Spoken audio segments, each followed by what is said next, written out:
What's going on, Macro Perspective peeps? I'm really excited about the podcast today. We have an amazing guest. But before I frame, the super awesome intro of this guest, I remember 10 plus years ago working at a gym called 168 Fitness, and our team, our boss, Chad Scooters, who would take us to Long Beach Perform Better Summit like 3 to 5 years in a row. And every year, Mike Boyle, our guest today, would always come in and talk about some of the coolest stuff. Our guest today, Mike Boyle, is world renowned in strength and conditioning, over 40 plus years as one of the top experts of education in the space, having a certification of his own, coaching at Boston University, even Boston Red Sox. That's right, guys. We've got a legend in the house today. Mike, thank you so much for being here. Seriously, I literally just lobbed a DM to you after the Peter Attia podcast, and you're like, let's do it. As we said kind of before we hit the record button, I try to do a couple of these a week, and I try to respond to most of the requests that I get to do them because I do think it's a great opportunity. This, and I've said this before, but this is where education is going, whether we like it or not. People are getting, I'm going to dare to say the majority of their education from podcasts right now, much more so than live courses, much more so than reading. People are listening. And so I like to be where the people are going to be, I think, in the future, because you always want to stay a little bit ahead. You don't want to be behind the curve. Yeah. Agreed. I feel like it's the easiest way to kind of get something in your ears and listening to it as your day's going on. And you're like, I'm interested in what this person has to say. And you can give them 60, 90, 2-3 hours of your time, depending on, what it is or whatever cadence that particular episode is on. Right. And I think it's I never really thought of it as like the future of education, but perhaps you're right. I think it is, because even for me, that's what I find. Like, just like you said, I would think I hear somebody or I read something and I think, hey, I want to know more about this person.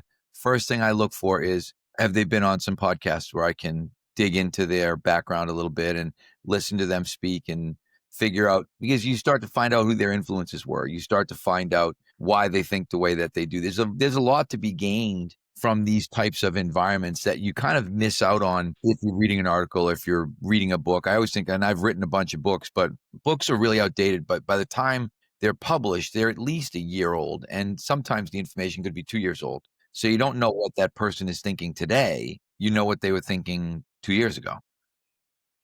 I think that's a perfect segue, Mike. I think that's a perfect segue. Like, I feel that the segue is, in the 40 years that you've been doing this strength and conditioning, coaching in the private sector, the top folks, I feel like we should probably start there. Like, you have this plethora of experience and wisdom, and I think what you can deliver today for our listeners, and especially like what we saw on the Drive podcast, is it's almost two street, thinking from like a coach's perspective of what you've seen, then like, what is that practical application for you over the last 40 years? What have you seen develop, and what have you found to be some of the best practices, primarily in that strength and conditioning realm, whether it be for performance or just general health? Because I know you're both in the private as well. Well, I think we've moved away from when I started doing it. We've always been copiers, I guess, right? Whether it was bodybuilding or powerlifting or Olympic lifting, it was sort of, we just kept adopting a different persona and then kind of projecting that persona onto our clients. And I think now we've got people who maybe generally understand or genuinely understand wellness and longevity and are starting to look at this from a really different lens. Even when I started out, imagine it was the Cooper Clinic and aerobics, and everybody was running and everybody was trying to spend hours time. And then suddenly the health club thing came and there was a boom in personal training, but personal training basically just kind of involved trying to take some regular person and make them into a bodybuilder, right? All of a sudden trying to get them on this strict diet and get them doing body part workouts. And I think now we've been able to kind of narrow this down to the point where we can say, hey, if you're the normal adult, here's what we think you should do that's going to work, like you said, from a coaching perspective and from a theoretical perspective, because that was one of the things I talked about when you talk to people like the Peter Attia podcast, Jeff Cavalier, Gabrielle Lyon, Peter. They're what I would call recreational exercisers. They exercise because they like it and because it's a really big part of their lifestyle. They don't do it. We've got what I would call check the box people who want to, hey, I'm hoping I can get 2 workouts in a week, and I don't love working out, and I'm not riding my bike for, like Peter, I'm not riding my bike for 6 hours. Or if you look at Gabrielle Lyon's videos, I'm not in the gym doing a bodybuilding routine 6 days a week. These are just the average person. And we talked about it on the Attia podcast, but it's the reason we're influencing so few people, because we don't make it practical for them. When we realize that, and I was bouncing around stats with Peter, basically where you probably get down to maybe 1% of people actually work out properly and 99% don't. 99% of people either aren't doing it or are doing it wrong. There's a really small minority when you look at the number of people that belong to a gym, the number of people that actually go who belong. And then you look at the number of people who go and say, what percentage of those people, like if you went to just average big box gym in your area and looked and said, gee, I'm going to look and see how many people, I'm just going to sit here for a day and think, how many people did I really feel did this right today? I bet that number would be pretty small, where you'd look and think, wow, this person came in and they warmed up and they did a workout that I thought was smart and safe, and then they got out of here. I think the numbers are really small. So you're estimating that, was that like, we have like 400 million people in the US roughly? So like 4 million people are effectively going into a gym, and then of that, a smaller percentage is actually doing something appropriate. Exactly. I think that's exactly, if you look at, I think, and the numbers I could probably go look in my Peter Tia notes, but I forget what I want to say it's 10% of people actually have a gym membership. I think of that 10%, less than half use it, which now brings you down to 5% of people. And then you think of that 5%, what number of that 5% are really doing something that you would look at and say, hey, this is really efficient, this is really effective, this is really well thought out. The numbers are very, very small, I think. And also well thought out, efficient, but for, again, bringing it back to that avatar, that person that doesn't like necessarily exercise, they're busy, family, kids, they're just doing it to check off the list. That's what you found is these folks. For folks like us, like that like you said, the Gabrielline, the Peter Attias, the Jeff Cavaliers, it's like aspirational, right? Like these guys are working out, anywhere from 3 to 5 sessions per week. They're doing their VO2 zone 2 drive. But I think it falls on deaf ears when, I know Peter Tia did a CNN thing and people go like, well, how much is your program? Or what does it really take? And I think sometimes it may fall on deaf ears. And I love what you're bringing up here of practicality. Like, what does it look like to do 2 days per week and to do it well for somebody that's just like 30 minutes to 45 minutes, Right. And that's what we're really trying to do. That's what we're really honing in on, is this. And for us, it's an hour. It's 60. We ask people, hey, 60 minutes, 2 days a week. That's the commitment. In a better world, you're coming 3 times a week. We don't want anybody to come more than 3 times a week, realistically, in our adult population. So when people say, I want to come 4, I want to come 5, it's kind of like, you can do that, but you'd have to pay for personal training. We don't set up our group programming. Our group programming is Monday, Wednesday, Friday, Tuesday, Thursday, Saturday. So you can come twice a week or 3 times a week for an hour, and everybody foam rolls, everybody stretches, everybody warms up. We're very, I would say, regimented in a good way, in the sense that we're making you do all the stuff that you wouldn't normally do. Again, that's why I said, if you watch the normal person going to the gym, what do they probably do? The normal guy probably goes to a treadmill, turns it on, walks in the treadmill for a little bit to warm up, and then walks over to the bench press, throws some weights on, starts bench pressing, probably does some curls, and then probably leaves. Right? That's probably the average guy's workout. The average woman's workout is probably something similar, except she goes to some glute-oriented machine or hip-oriented machine and does something and then walks out. I mean, there's just so little real thought process and productivity. And the influences, you hate to say it, but most of the influences aren't good.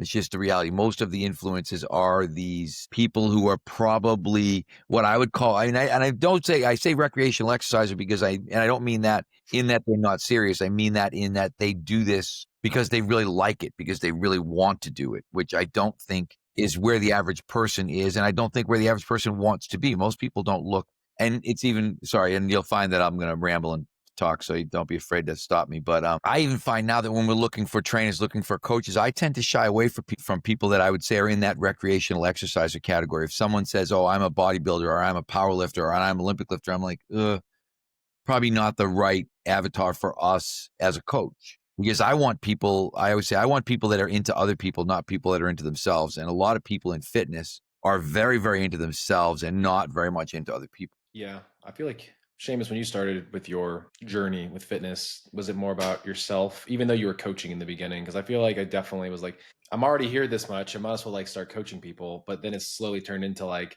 the opposite of that. I'm more so here for people versus here for myself. I can get myself done in, effectively an hour, across the days that I normally decide to get into the gym now. So I highly agree. I think what Mike is talking about here, I'm gonna send this to Chad too. But Chad was like, I don't care about if you have the hard knowledge or the hard science. I care if you got the soft stuff. And I think one of the things that I had to learn or unlearn from myself was I was competitive wrestler. I was like doing strength and conditioning, and it's like, yeah, this is how I train. People will love this. No, not at all. And also too, one thing I realized, yes, very selfish. It was important because I did need that selfishness for my own endeavors and goals. But I had to finally learn how to separate how to speak to people, right? Just first off, I was young. I was like 18 coaching people. I know, Marcus, you're probably around that age too. But Mhm. speaking to people and making it make sense for them, and then realizing, oh, wow, this programming, it just needs to be executed properly on the hour, because we were like coaching people from 5 a.m. to 10 a.m. and then in the evening, kind of like doing like European time. And it just needed to be executed. Simple things, coachable, scalable. We're doing a semi-private model. And one of the things that I realized, especially what Mike is here is talking about, is like, yeah, these people are not they don't care about me. They're coming over here because they care about themselves. And we have to, as a business, we have to keep running that. And it's funny because at that time I was such a kinesiologist, right, Mike? Like, I'm reading the kinesiology books, the anatomy, physiology. And it's like none of this stuff really matters when you're trying to talk to someone and they're like, well, how's your kids doing? Or, I know, like you guys had that hard time. Like, how's everything going? And they're still coming in. It's like, hey, smacking on the back, saying, hey, thank you for being here. Just being there as a person. I learned that a lot from coaching, from personal training. And Marcos, I think you probably did the same thing. I mean, sort of, right? Like, I didn't have your upbringing or background in terms of college, where mine was. I was coaching because yes, it made me some money early on, but also because like I liked the challenge because it was different from like math at the time. Ironically, now it's like I wish I had more things that were logical in nature versus trying to like deal with the psychology of people while also getting them to move well. So yeah, the evolution of coaching has been fun in the last decade and a half. Yeah, I mean I like you said, I think everybody goes into it. I did the same thing. I started lifting weights because I wanted to be a better athlete. I think everybody starts that way, but you have to quickly pivot and realize that this is a forward-facing service business. And that's why I've tended now to kind of gravitate towards business books, restaurant books. Like I loved Setting the Table by Danny Meyer. I loved Unreasonable Hospitality by Will Goddard. There's books and nothing to do with the fitness business at all, but everything to do with the fitness business, because it's all about the customer experience, right? If the customer has a great experience, they come back. If they come back consistently, they get better. And so you are, in a sense, kind of feathering your own nest by getting this person to become part of your community. And that's why I always joke, like I am the last person to be a CrossFit fan in the world, but when you look at the community aspect of CrossFit, they did a really good job, to the point where people were coming willingly hurting themselves, which is insanity, right? People are coming, getting injured, and staying, and then wanting to get healthy to come back and get injured again. And you look and think, wow, that's a pretty good brand loyalty strategy that they developed. And I used to look at that and think, we want to be able to do that in a way safer, smarter. When CrossFit was big, people would always be like, "Oh, you guys are like CrossFit," and I'm like, "Yeah, we're like CrossFit, except not so stupid." And people would kind of look at me like cross-eyed, like, "What do you mean?" I'm like, "Exactly what I said," but in the sense that it's a group exercise program. So yeah, that's like CrossFit, and we're gonna do some. We're gonna do. I always said, if you read what CrossFit was about, you'd be like, "Oh, that's exactly what they do at Boyle's." Yeah. Because they talk about functional exercise, and they talk about standing, and they talk about you different energy demands, blah blah blah blah blah. And then I remember seeing it in action and thinking, "Ooh, that isn't what I thought it was going to be." But the community aspect, that really, like, our adult program, which is huge now, really was spun out of CrossFit, because CrossFit just all of a sudden, all these adults wanted to be in a group exercise plan, wanted to exercise around other people, and that was really good. Yeah. Well, CrossFit did well. You're speaking to a recreational CrossFit enthusiast back in the day, I guess you would call it, And the thing that it did do well was that, or if you wanted to also pursue it in the sports sense, right? Like, there were other individuals probably likely in your community that you could go to and get that like thrill of the challenge, right? So it's like you had different sects even within like the umbrella of like the methodology. But I do think that the sport may have made the actual like thought of the actual methodology a little bit bastardized because of how everything became a competition, in those early phases. So I think, like you said, it's like, what do you do that CrossFit doesn't, is that you're paying more attention to like your population of people, whereas CrossFit was like, oh, we can grab a hold of these people and market it incredibly well. At least that's my viewpoint of me, a young 22-year-old kid that was like, I want to go to the games. That sounds awesome. I want to like get my athletic, oats soiled once again because, I'm a failed what was it? Community college baseball player. Right. No, and that's it's interesting. Like I don't, obviously we don't have this to be a CrossFit podcast, but there is, and they hit that 22 to 32 demographic really hard. That was kind of their sweet spot.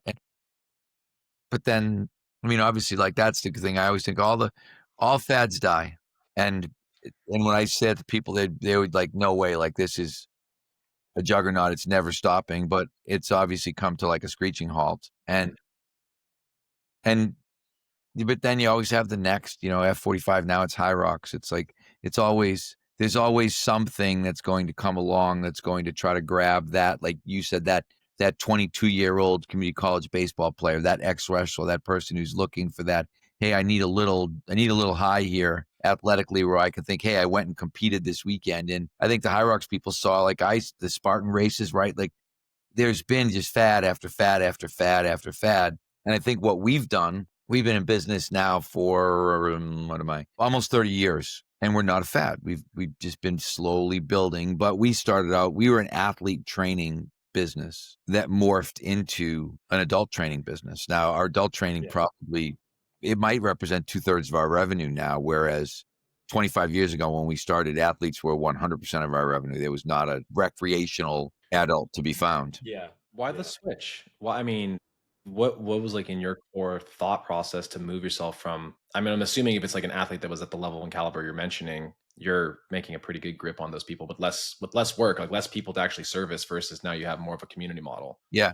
I mean, one thing was that it's a way less sustainable business because you're constantly needing to find these higher level athletes, and there aren't enough of them. When you look at sort of, again, we start doing numbers and you start thinking higher level athletes that live in my area versus people that live in my area. There's a lot more people than there are high level athletes. When you start realizing, I can remember thinking we pay rent 24 hours a day and we basically are open 4. Yes. And you You have to start work around athlete schedules and seasons, and it's Yeah, and it's very seasonal. You don't. It's inconsistent. You just start looking like as a business person, you start to look and think, this is a really cool thing to do. yeah, But fundamentally speaking, as a business, and everybody and their brother got into that business because all of a sudden, when we started in 1997, we were literally the only game in town. No one had even thought about doing what we were doing. yeah, Now, if you looked and I said, okay, let's talk about places that claim to train athletes in the greater Boston area, I would say there's one every 5 miles yeah, for the next 50 miles, there's one every 5 miles. yeah. I And want so to. we used to have people that would drive that distance. We had people that were driving over an hour. Yeah, We wow, we had people driving from Nashville, New Hampshire. We had people driving that's from crazy. people driving from Rhode Island just because there was nowhere else to go. Yeah, Now all those people have a no traffic option close to yeah. them, and we made the market for them. But Yeah. part of the downside of that is that we made the market for them. Since I wanna harp here on that customer experience, and I want to kind of frame something, and I think this makes a lot of sense, and we kind of could go into like business practices of like what a unreasonable hospitality looks like in terms of a customer success map, right? Like a roadmap of like how you acquire somebody, but then like what is it? What's that journey look like? And I'll frame something here. So, Mike, I used to help run like martial arts programs as well, and part of that is you have a competitive side, kind of like CrossFit, but then you just have like the school methodology where the kids are coming up. And one of the things that we've had is, when you have high level people, the churn is high because people get hurt, egos get hurt, and it's just not something that you do. And one of the things that we've learned from one of the best jiu-jitsu schools in the LA area is when you look at their population of people they're training, 99% of them are literally lawyers, doctors, engineers, people that are working, and like they're like, why would I stop getting this $150 a month subscription from this person if they get hurt or they hate it? And part of that customer journey that I like learned from this top school was they banned a lot of crazy moves, right? They didn't do anything that would get the person seriously hurt. But the client success journey from the opening of the door, signing up, they have like a whole thing. So for example, most people will go into a martial art, for example, or they go into a CrossFit and they see like a Rich Froning snatch 300. They're like, I want to do that.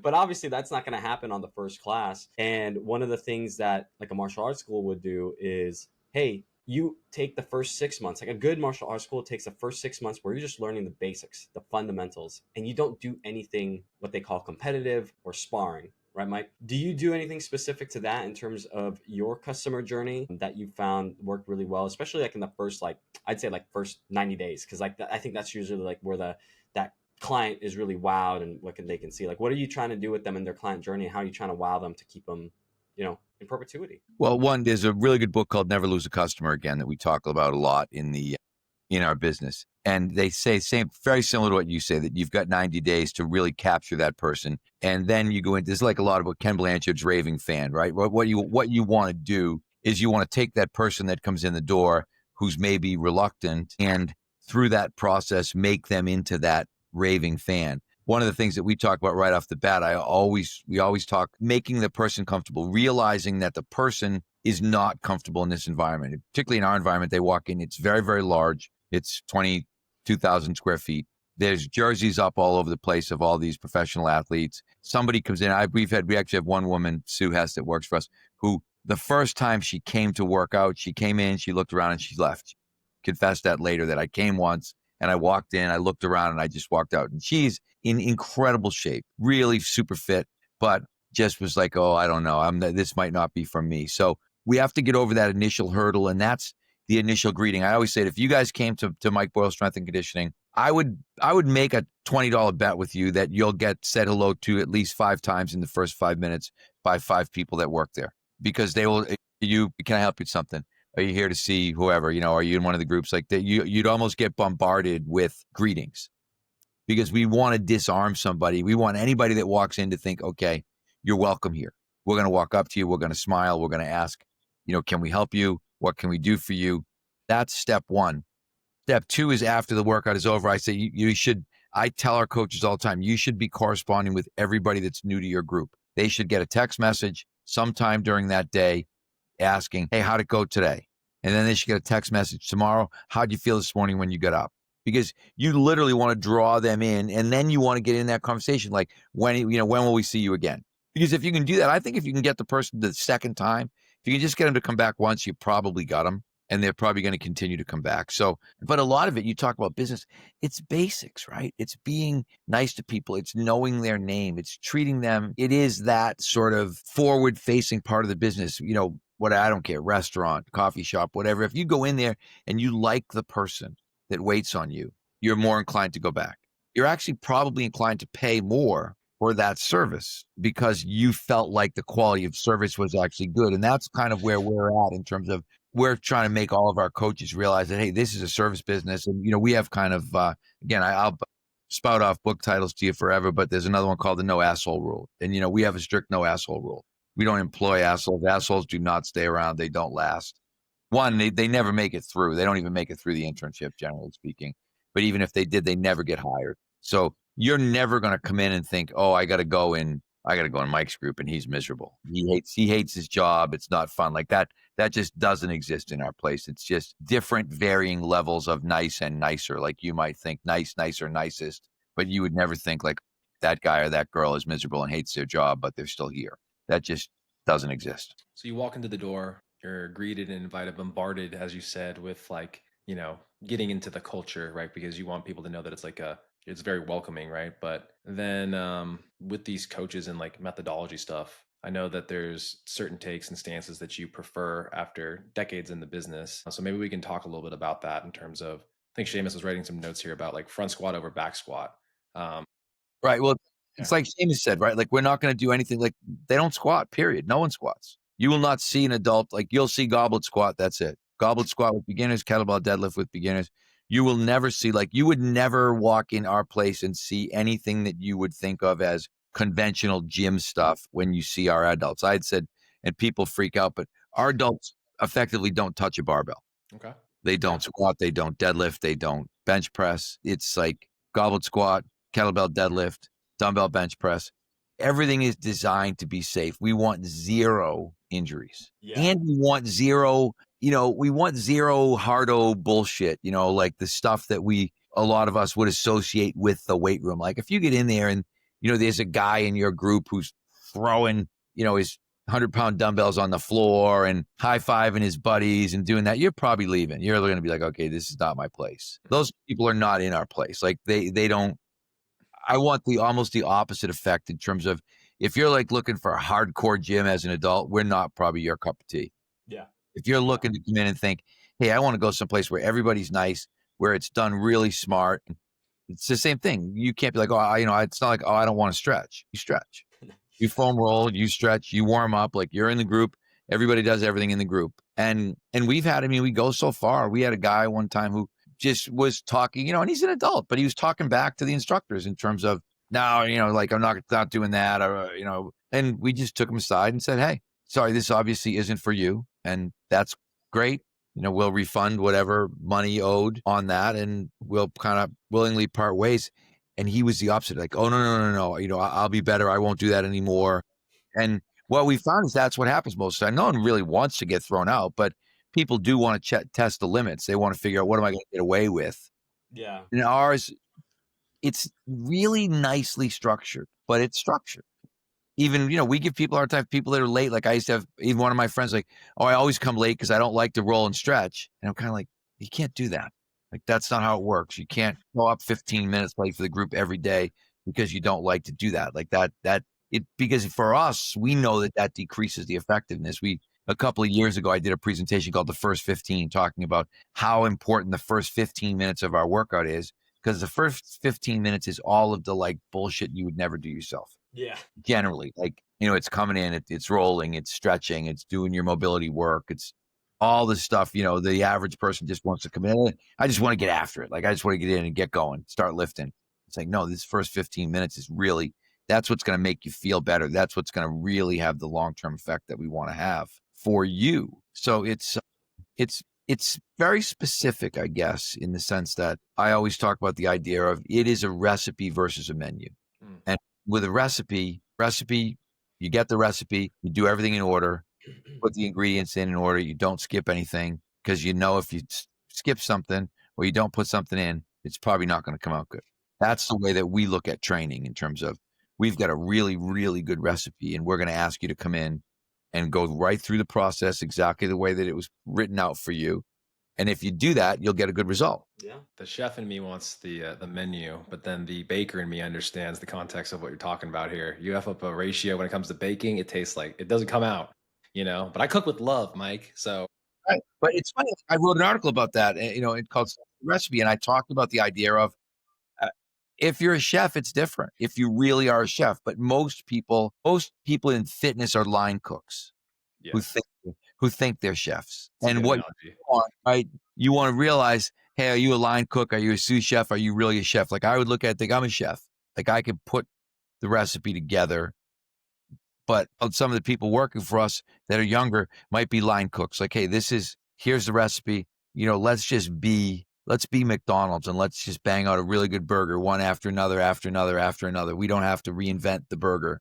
We just have to be really good at getting this product out onto the floor. And again, like I said, I think I probably study business more than I study anything else. And I study successful business people even more than that. So for me, I want to read about, I want to know what Steve Jobs did. I want to know what Jeff Bezos did. I want to know what Warren Buffett did. I want to look at those people who were super successful and think that's what we want to bring to fitness. Yeah. And I like that. Go ahead, Marcos. And so then you're mentioning it's more like kettlebell, dumbbell, movements that have a, like you said, lower risk profile to it. And then I'm sure that Tia, I didn't get to listen to the episode. I've been busy this week because it dropped earlier this week, right, Seamus? Is that what it was? Or last week? It's probably a month now, actually. So. Time is flying, the days are long, but I know you get kids, yeah, I'm trying to you behind. You're also a podcast creator, but you're trying to get podcasts in. It's like, it's kind of hard. Sometimes it becomes overwhelming. I'm not gonna lie. That episode was almost. That episode was almost like 3 hours long or something. Well, I probably would have. Sometimes it moved. It honestly, the drive has kind of like moved its way out of my like kind of queue here lately, just because of it's like I feel like I've been inundated with like certain topics just because of work being pretty similar. So I'm like that day, though, Marcos, before you get into it, was the funniest day, Mike. I think I I got you on the pod because I tagged you on the post. It literally was Brett Bartholomew. No, not Brett Bartholomew. The glue guy. Marcus, you know Brett Contreras. Brett Contreras. Blue guy. They're both Bretts, but Brett Contreras literally on Huberman. Then Lane Norton dropped a program, a podcast on how to build muscle, right, or effectively. And then it was like the three goats. It was like muscle. And like that day, I was like, I guess I know what I'm listening to this week, Mark. So I was like, I got my cue down. So I was like, it was like 10 hours of like listening about muscle. Well, you were in a rabbit hole that day. Anyway, to my question about like, you've kind of understand like the risk profile of these things. And like you said, like, hey, I have a recipe that really does work well for this adult. My first question was, you're saying adult, but do you mean like 35 plus, or is it just 20 plus? Like that's my kind of curiosity. Question. So our definition of adult is a person with a job. Okay. If you got a job, you're an adult. If you're no longer training for a sport or playing a sport for a living, you fall for us in the adult category. Even though I always say adults aren't athletes. You might think you're an athlete. Like I said, when you were that 22-year-old ex-baseball player, you're like, I'm still an athlete. But if you hurt your back deadlifting and you're a personal trainer, your income goes to zero. And that's the way. Many times, Mike. That happened many times for me. So I blow out my knee from wrestling. I'm like, I guess I had to put the knee pad on, and I couldn't even coach properly. I had to like use someone to be like, hey, can you show the lunge? Like I have to demo. Right. It's happened. That's what I mean. And so we look at it and think, hey, you're now an adult, and an adult has to some level be risk averse. You need to go to work. Your income is coming from someplace other than this pursuit. So, I mean, I have professional athletes who will train more like athletes, and it'll still change if they get into their 30s. We'll start to make some modifications, but they'll be more on our athlete program. But once you get into those adult groups, then you're on the adult program, and suddenly there's no more Olympic lifts. So you're not cleaning, you're not snatching, you're not trap bar deadlifting. And we will make the odd exception here and there, but in general, we want to try to find something that, I know Seamus has heard me speak, but I always talk about like risk benefit ratio. I'm always looking at everything and thinking, what's the risk benefit ratio here in terms of, even if I look at, dumbbell bench press versus bench press, right? I think they're both going to have high benefit. Dumbbell bench press is probably going to lower the risk, I think, a little bit. So if someone's saying, what do you favor? I'm like, I'll probably favor dumbbell bench press because it has a slightly more favorable risk benefit ratio than the barbell version does. And again, you think about barbell bench press, dumbbell bench press is going to have less ego attachment for males than bench press is going to. There's going to be less, like, you start bench pressing and all of a sudden you look and think it goes to shit really quick because guys start thinking, who did that? He did that much weight. I got to do this. How many did he get? Do you know what I mean? It just becomes this contest that you don't want it to be. Yeah. Whereas on dumbbell bench press, for whatever reason, doesn't become that. And it's also, it's male versus female. Females tend to be much better in terms of way more coachable, way easier to work with. Males, adult males. I mean, the worst, I always say the lowest form of life is the middle school male. It's like, like single cell organism. But the 40-year-old guy is not that much better. I put a slide in my presentations that I pulled out of somebody's Instagram, and it said the number one cause of injuries in old men is them thinking they are young men. And that's pretty accurate. So you've got to sort of strip a lot of the ego lifting stuff out of there and then have things that maybe they require a little more balance, a little more coordination. They require less brute force, but that tends to work better within the confines of that adult group. Yeah. You're like calling me out right now. So I had a bench incident this week. First time in like 20 years. I mean, I've been lifting since I was like 13, 14, right? So it's almost 20 years. I've never like not racked it properly, except for this day. And one side didn't get on, even though it's like, it's done it 1,000 times. And it goes like this. And I thought I'm not gonna lie, I thought I broke something. I'm like, oh fuck, this is it. Like I'm taken out by the bench press, and I'm the same way. I'm like, why did I not just do dumbbells, or why did I not just move over to the machine? Because I don't have anybody here to like make the safety better. And it was in that moment I realized that like, you're not invincible. I'm slowly bridging into. I've tried to move away from athlete mindset, into being more like responsible adult. Because if I break my shit, I can't go to work. I can't take care of my kids. I can't go just dig around with them, right? Like you're so right. And that's so we sort of make that decision for everybody in terms of, hey, this is the way that it is. And again, like I said, if we have somebody, I If you look, there's a video on my Instagram of Casey, Casey's a mom. Her daughter's whatever, 10, 11, 12 years old. I don't know. Benching 145 for a double. She really likes to bench. And so I'm kind of like, okay, am I going to get upset about this? No. Does she like doing it? Yes. But I do, at the same time, I don't want to see that kind of with my adult males. I would probably be more inclined to have a little sit down with whoever's running that group if I suddenly looked over and thought, like, okay, Marcos is in that group and he just went for a max single while we're bench pressing today. I'd be like, that's probably not what we want. Because the one thing, we have all these kind of things, and I probably should write a list of the things that we talk about over and over again. But we talk about the slippery slope idea over and over again when people say, well, why are you so restrictive? And I'm always like, because it's the slippery slope, right? If you let the genie out of the bottle, it's hard to get back in. If you open Pandora's box, it's hard to close it, right? There's a reason we have all these sort of fables and analogies that are out there. And it's very much a part of what goes on in the gym, because you just realize that if I let a little bit of that go on, the next thing I know, there's a lot of it going on. Yeah. I mean, especially with like the lifts, like Marcos, like you were talking about, and just kind of like the culture. Like, I know one thing as part of that experience, right? If you can control all those parameters and have the person keep going, like you said, they're just going to get stronger every week. They're going to keep showing up every week. And if you just layer that on with time, they become your raving fan and they become one of the best client success stories. It's like, oh, look at Casey, probably a year ago wasn't lifting anything. Maybe her body composition wasn't in the right place. Her back was always hurting. Now she's squatting. Now she's lifting.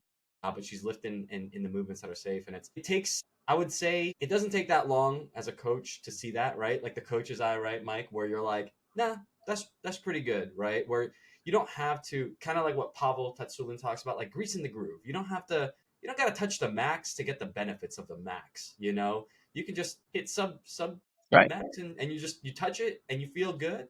It's the optimal frontier. You got up onto the top of the mountain, but you didn't run yourself down the mountain. You got there, you move on, right? So yeah.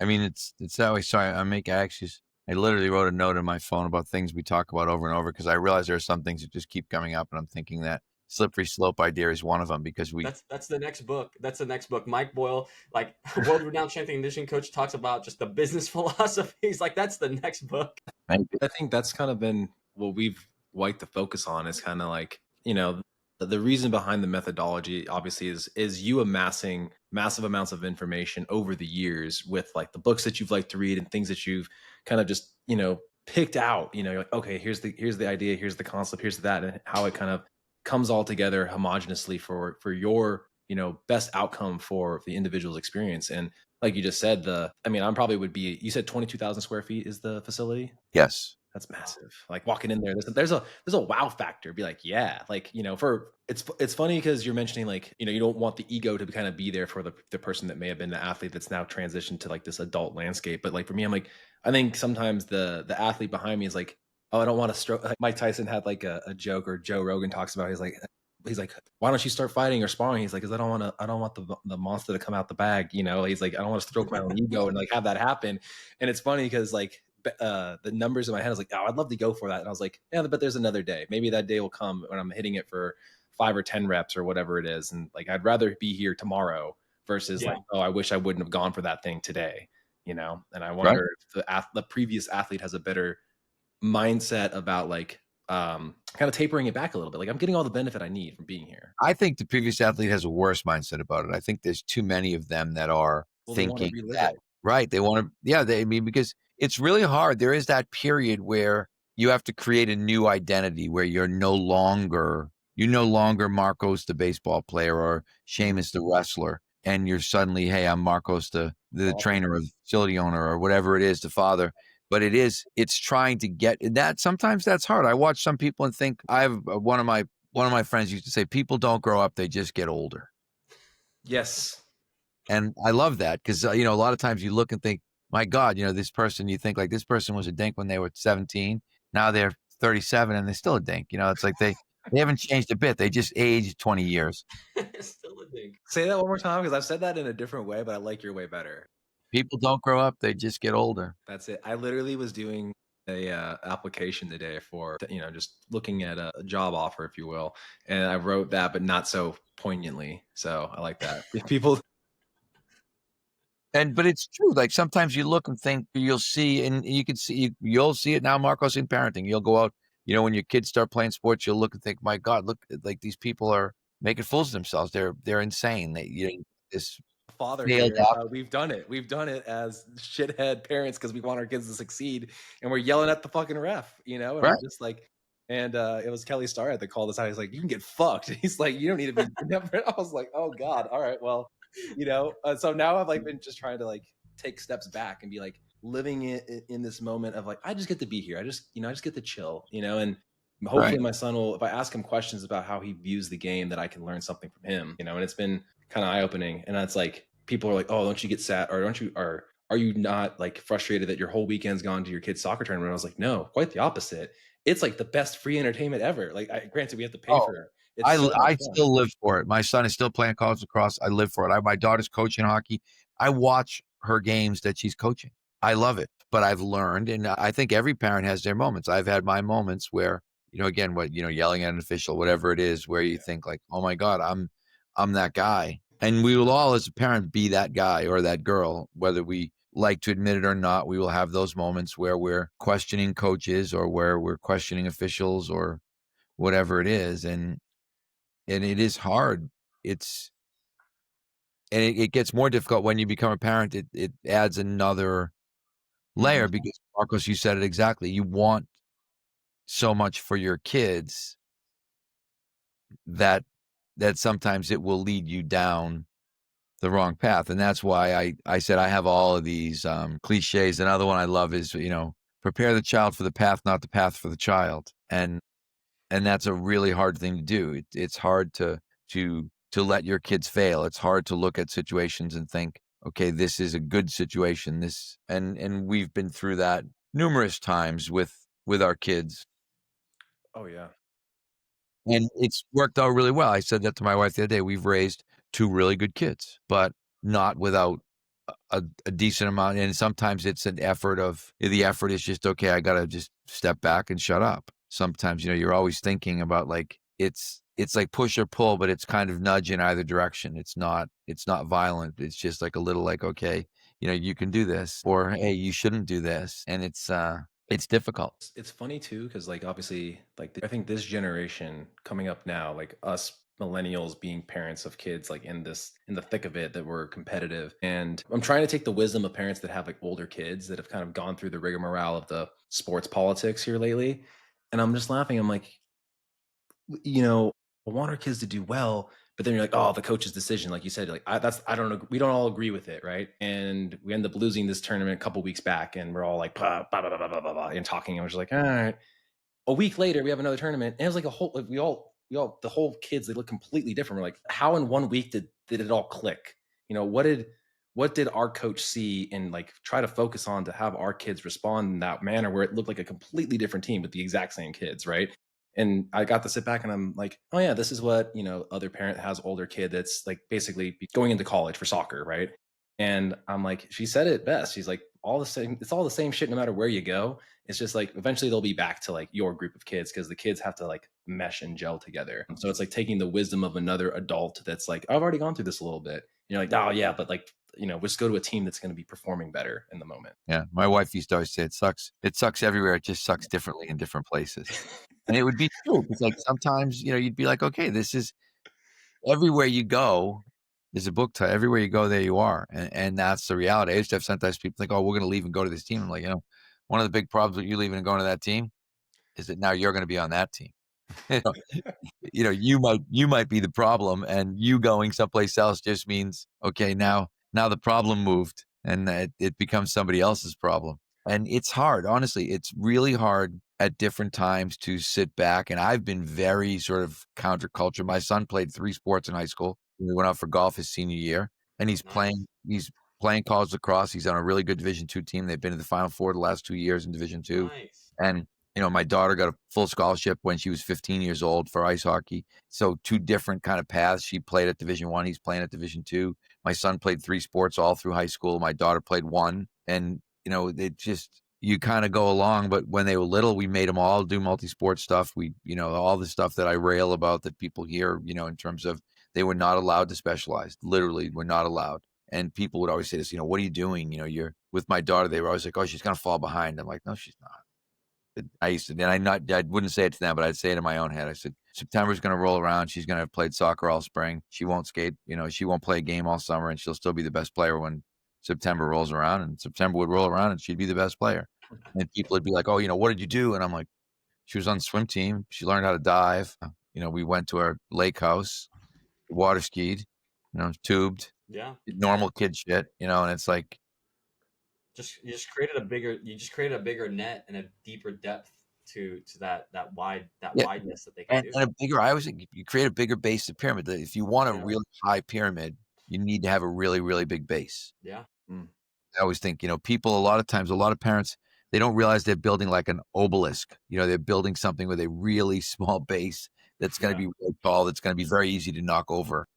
Yeah, and that's like the fundamentals of a lot of what's going on now in like the fitness culture world, where the people talk about like being versatile, being like a hybrid or something like this, where it's like you have just trying to take the best from everything, and be able to do it just well. I mean, obviously we talked about CrossFit. That's like a methodology, right? Like they took some gymnastics, they took some movements and this, but it's like, yeah, I think for kids, especially with that lifetime development of an athlete, like starting them young and expecting, hey, they're going to be, I don't know, the next Tiger Woods, the next Tom Brady. It's like, well, they're only 5 years old right now, and you already birthed them out. Like they don't want to do it. Think about that. Even just exactly what you said. Tiger Woods was a childhood phenom. Tom Brady was the ultimate late bloomer, right? Tom Brady didn't bloom really until the NFL. I mean, he still wasn't. It took a while actually in the NFL. Right, he wasn't a starter. Even in the NFL, it took him a while. He was behind Bledsoe. I'm a New England guy. He was behind Bledsoe in New England, and Bledsoe doesn't get hurt. Tom Brady maybe never becomes Tom Brady. But the point is, there is no, you can find an outlier on either end to support your case. Yeah. But I think what you have to do is look at where the majority of the evidence lies. And the majority of the evidence probably lies in the middle in terms of you've got these kids. It's not, the specialization thing has never worked. But people will say, "Oh, look at Brazilian soccer players," and I'm like, "Yeah, they have no choice. Brazilian soccer players have no choice. Dominican baseball players have no choice. Like, if you want to be somebody in those cultures, that's the sport you play. In the United States, you've got a choice. In the United States, you can look at this. If you've got a kid who's a great athlete, you can think, hey, is it baseball? Is it basketball? Is it football? Is it tennis? Is it golf? There's all these avenues that are not available to every child in the world, and in some parts of the world, there's one option." Yeah. So it's just interesting. Sorry, we've been all over the place here. No, this is kind of our show. This is the best. Yeah, well, as long as it's good with you, I'm like, wow, I rambled on here. You said some isms that I'm like, I guess you have some Boyleism. So many wizards today that I just clipped 10 things, Mike. Yeah, the way that you've come about saying things is just, it's comical in a good way, but also like in a serious tone. But you're just, there's a reason why they have a lot of these sayings, like you said, and it's good to hear them from a perspective of someone that's, again, at this level of like, at the foundation of what you're doing is like, I'm creating a structured methodology that is inviting and fun, because you got to have people to show up, get the result, but they have to keep wanting to come back. And that's all fostered on culture and fun at the end of the day. Exactly. And it's fostered on best practices. You have to look at it and think like for us, we've looked at the best practices in every conceivable area, sports training, rehab, whatever it is. We've looked at it and said, does it fit our model? Is this something that it merits inclusion? Yeah. And so for us, you've got a methodology, if you want to call it that, that's been kind of distilled for 40 years. So we've spent 40 years trial and erroring, if you can trial and error things. But that's really what we've been doing is we've always tried and said, okay, well, what about this? What about this? We still do it sometimes in terms of, hey, let's try this. But I think ultimately it comes down to figuring out, you have to be good at knowing who the smart people are. One of the things I always talk about is that the world is 100% based around cheating. But the key to cheating is knowing who to cheat off, right? If you go into class and I don't realize that Seamus is thinking he's going to get a D on this test. And I look and think, I can see all of Seamus's answers and I copy all of Seamus's answers and I also get a D. Versus knowing that Marcos is the smartest kid in class, I could also see Marcos's paper, but I chose Seamus's answers because I didn't know the difference. I think in fitness, we don't always choose the best option. I think we copy baby based on the wrong rationale, and we don't look and think. I've always been really good at figuring out, okay, who's smarter than me? Yeah. A good And filter. if the exact, yep, I use that term all the time, filter. Yeah. You want to be able to look and think, okay, whose information is going to best help us? Who's the best person in this particular Sector. area? And now, like with the internet, and it's really easy to be a fraud right now. It's really easy. You can, because people don't want to do any homework. I've even found now, even with ChatGPT, I have one particular fraud that really bothers me. But when I look him up, what comes up is years worth of stuff that he's posted about himself. That's what ChatGPT pulls up. When you try to look into his background, you get no background. You get 15 years of stuff that he's put on the internet, that he's put on YouTube, that he's written. But when you type that name in, that's what you get. You don't get the real background. Yeah. And that's a lot. I mean, it's so easy now to say that I am the world's expert on blank, blank, blank, blank, blank, and then shout it from the rooftops and write articles and make YouTube videos and do Instagram posts and do all this stuff. And eventually people will start to parrot what you said. People will start to say, oh, the leading expert on this is blank. And what you realize is all you're doing is parroting that person's own thoughts. But because of the platforms that we've got available now, and if you understand the platforms and understand how they work, I did it with one of my really good friends. We were talking about, he's a physical therapist, he does golf fitness. And I said, if you start writing about hip replacements in senior golfers, I said, within a year, you'll be considered the expert on hip replacements in senior golfers. Within 1 year, he spoke at the World Golf Fitness Summit on hip replacements in senior golfers. There it Because he is. just started writing about it and posting about it when nobody else was. And suddenly I did that. I started writing about sports hernias years ago, just because we had seen a bunch of sports hernias, and I started writing about what I was seeing. Next thing I knew, I was getting people from England and people from the Middle East writing to me, emails coming and asking me to help them with their sports hernia. And I thought, I'm not really an expert on sports hernia. I'm just writing about what my experiences have been with having 3 or 4 or whatever hockey players that have had these. But when people go and they type in sports hernia on the internet, 4 Mike Boyle articles pop up. And suddenly Mike Boyle is a world recognized expert on sports hernia because Mike Boyle wrote some articles on it. And it's a lot easier to do than you think. And we suffer for it in the field because we're not always, I always think I want to have eventually maybe on my way out one of these years when I realize, okay, I'm pretty much done. I'm going to kind of start naming names and saying, okay, these are all the people that I've always thought were complete frauds. That's the one when you're like, when you don't like, I'm out. I'll Yep, send it yep. over. That's Assuming. hilarious. Well, we're over the hour. I know we blocked this for the hour, and really appreciate the time. Marcos, maybe a last question or anything there to close us out. Mike, again, thank you so much for the time. Man, I had something, it was on the tip of my tongue as he was talking. I didn't want to be rude.